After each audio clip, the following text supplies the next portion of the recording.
The year was 1666. The place was Pudding Lane, London. Thomas Fariner, the king's baker, was a man accustomed to heat. His entire life revolved around the deep, steady warmth of the brick oven in his small bakery. On the night of Saturday, September 1st, he banked the coals as he always did, ensuring the heat would hold for the morning's baking. He was tired, but satisfied. London slept, unaware that the air was bone-dry after a long, hot summer, and that the house's tinderboxes of old oak, pitch, and plaster were packed shoulder to shoulder, waiting for a single spark. Thomas, his daughter, and one servant went upstairs to their small rooms above the shop.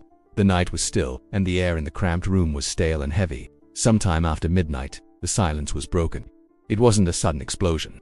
It was a faint, unsettling sound that pulled Thomas from a deep sleep, a soft, insistent crackling coming from downstairs. At first, he dismissed it as the normal settling of the old timbers, but then came the smell, not the comforting yeasty scent of flour and fresh bread, but the sharp, acrid stench of charred wood. He sat up, his heart immediately beginning a cold, fast thump against his ribs.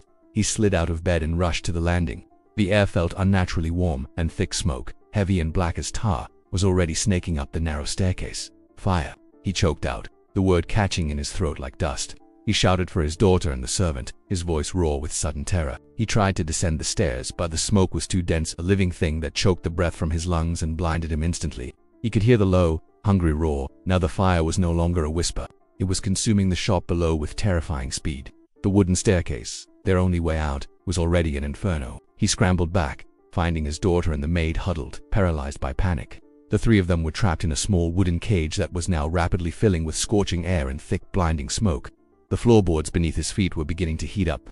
The sounds now were terrifying. The shattering glass of the lower windows as the heat burst them outwards, the fierce, continuous whoosh as the flames licked the ancient timber frame of the house, and the desperate, muffled cries of his servant. Thomas knew they had only seconds. Their house was attached to another, equally old and dry,